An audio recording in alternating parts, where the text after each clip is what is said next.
নেতৃত্ব মাননীয় মানিক মণ্ডল মহাশয় আমাদের মাঝে উপস্থিত আছেন। উপস্থিত হয়েছেন চারঘাট অঞ্চল তৃণমূল কংগ্রেসের প্রাক্তন সভাপতি মাননীয় অতুল দফাদার মহাশয়। আমাদের নেতৃত্ব কনক মণ্ডল মহাশয় আমাদের মাঝে উপস্থিত আছেন। সকলকেই আমাদের পক্ষ থেকে অনেকটা অভিনন্দন। এবার আপনাদের সামনে বক্তব্য রাখবেন মাননীয় কৈলাস চৌধুরী মহাশয়।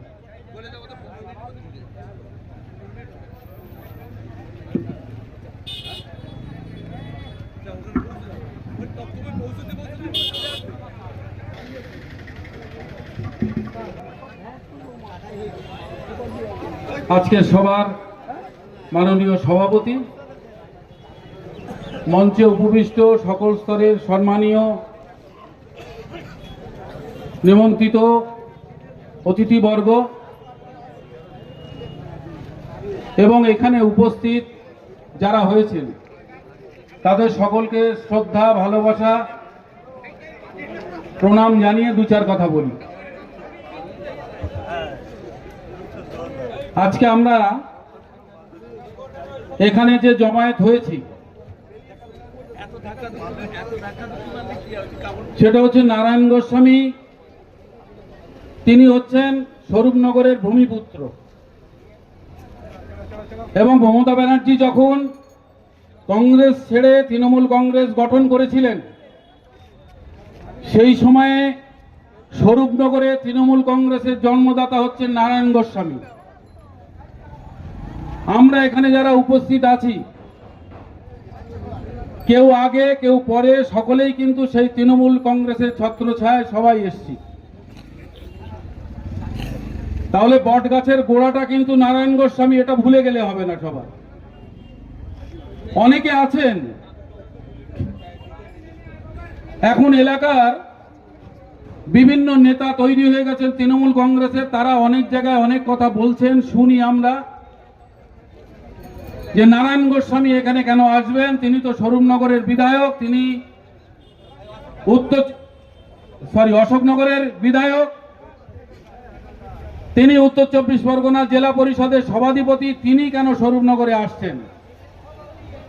তাদের উদ্দেশ্যে বলি যে ভুলে যাবেন না দাদা, বট গাছটা কিন্তু সে, আপনি শুধুমাত্র ঝুরি পরে গজিয়েছেন, আপনি গোড়াটা কিন্তু বট গাছ এবং সে কিন্তু এখানকার ভূমিপুত্র।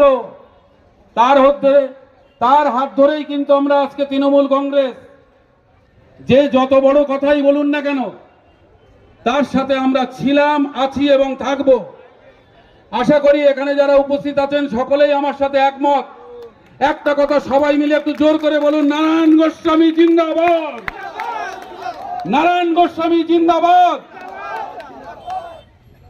পরবর্তীকালে যেটা বলবো সেটা হচ্ছে, দেখুন বর্তমান রাজ্য সরকার আর রাজ্য সরকারের বিরোধী একটা দল এখানে তৈরি হয়ে গেছে। তাদের সম্বন্ধে বলতে গেলে না বহু কথা, সামান্য শুধু ছোট্ট দুটো কথা বলবো। আরজিকর নিয়ে বহু লোক বহু কিছু করলেন, কিন্তু একজন মানুষও কেউ দেখাতে পারলেন না যে মমতা ব্যানার্জির উপরে কোনো নেত্রী হতে পারে ভারতবর্ষে। দিল্লির রাজপথে যখন কৃষকরা আন্দোলন করেছিলেন 18 মাস ধরে, প্রধানমন্ত্রী এবং তার কোনো প্রতিনিধি সেখানে যাওয়ার প্রয়োজন মনে করেনি। আর যারা আজকে বিরোধিতা করছিলেন আরজিকর নিয়ে, ডাক্তাররা যখন আন্দোলন করছিল মমতা ব্যানার্জি নিজে তাদেরকে আহ্বান করেছিলেন, তারা আসেনি, তারপরেও সে তাদের কাছে গেছে। এটাই হচ্ছে মমতা ব্যানার্জি। অনেকেই রাত জাগা, মিছিল করা, সর্বশেষ সেটা হচ্ছে রাজনীতির একটা চরম জায়গায় নিয়ে যাওয়ার চেষ্টা করেছিলেন। কোনো কিছুই না, কি না সরকার ফেলে দিতে হবে, প্রশাসন বলে এখানে কিছু নেই। দুর্গাপুজোর উৎসব শুরু হয়ে গেল, কিছু মানুষ যাদের ফাঁকা কলসি তারা বহুত আওয়াজ দেওয়া শুরু হয়ে গেল। ফাঁকা কলসির একটা আওয়াজ হয় বেশি, তারা বহু কথা বললেন। কোন রকম উৎসব নয়, কোনো কিছু নয়, এর বিরোধিতা শুরু করে দিলেন। কিন্তু আপামর জনগণ তাদের মুখে ছাই ঘষে দিয়ে সবাই কিন্তু আনন্দে সামিল হয়ে গেলেন। শুধু ছোট্ট একটা কথা বলি, আরজিকরের ঘটনায় একজন আসামি হয়েছে সঞ্জয়, সে একজন সিভিক পুলিশ। এই সমাজের একটা ব্যাধি, এটাকে আমরা কেউ সমর্থন করি না, সেই যে ঘটনাটা।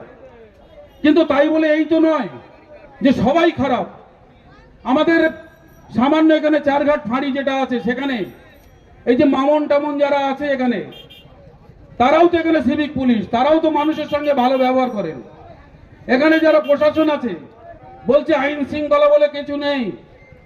চারঘাটে কালী পুজোর ভাসানের যেটা অনুষ্ঠান হয়, মনে হয় উত্তর 24 পরগনায় অত মানুষ হয় না। চারঘাট বাজারের উপরে 30 থেকে 40 হাজার মানুষ। এখানে নিরুপম বাবু আছেন, ওই সঞ্জয় বাবু আছেন, পুলক বাবু আছেন, তারা তো এখানে কয়েকজন মুসলিমীয় মানুষ কন্ট্রোল করলেন। বাস্তবে কি সেটা নয়। সামাজিকতা বোধ এলাকার মানুষের মধ্যে আছে, তারা আনন্দ উৎসব করেছেন সবাই একসঙ্গে, কিন্তু সুশৃঙ্খল ভাবে, কোন রকম কোনো অশান্তি হয়নি। সমাজে যেটা অশান্তি করছেন কিছু সংখ্যক মানুষ, তাই বলে এইবার আপনি বলা শুরু করে দেবেন যে সরকার, একটা ধর্ষণ হবে, একটা মার্ডার হবে, একটা গন্ডগোল হবে, তার জন্য সবাই দায়ী হয়ে যাবে, সরকার দায়ী, এটা মেনে নিতে হবে। মুসলিমীয় কয়েকটা মানুষ একটা সামাজিক ব্যাধির মধ্যে পরিণত হয়ে আছে, তারা অন্যায় কাজগুলো করছে, তাদেরকে সমর্থন আমরা কেউ করি না। যাই হোক, আরো অনেকে এসছেন বাইরে থেকে, যারা এসছেন আমাদের এখানে অতিথি, তারা অনেকেই অনেক ভালো কথা বলবেন। শ্রদ্ধেয় নারায়ণ গোস্বামী আপনাদের এখানে আসবেন, বন্যা কবলিত এলাকা। আমরা কিছু মানুষ তার কাছে যে আবেদন করেছিলাম যে দাদা বছরের পর বছর আমাদের এলাকাটায় বন্যায় এইভাবে আমরা মানুষজন সবাই মিলে কষ্ট পাচ্ছে, এর থেকে সুরাহা দেওয়ার একমাত্র তুমিই আছো আমাদের কাণ্ডারি। সে আমাদের কথায় কান দিয়ে সে আজকে আমাদের এখানে আসার সময় দিয়েছেন, বলল ঠিক আছে আমি যাব তোদের ওখানে। আমরা তার কাছে কিছু আবেদন করেছিলাম, এলাকার মানুষ, দুস্থ মানুষ, অনেকের অনেক রকম সমস্যা আছে, তুমি কিছু উপহারও আমাদেরকে দিও। সে যতটুকু পেরেছে আমাদের জন্য সে নিয়ে এসছে, একেবারে সংখ্যায় কম নয়, প্রায় 1,500 সে কম্বল আজকে আমাদের মধ্যে দিচ্ছেন। আশা করব দূর দূরান্ত থেকে যারা এসছেন সুশৃঙ্খল ভাবে যখন জিনিসপত্র দেয়া হবে সেটা আপনারা সুশৃঙ্খল ভাবে নেবেন। দূরবর্তী যারা আছেন, কাছের যে সমস্ত বুথ বা একদম পাশাপাশি যারা আছেন তারা একটু পরে নেবেন, দূর থেকে যারা এসছে তাদেরকে আগে নেওয়ার সুযোগ করে দেবেন। সকলকে আবার একবার শ্রদ্ধা, ভালোবাসা, প্রণাম জানিয়ে বক্তব্য শেষ করছি। নমস্কার। এবার আপনাদের সামনে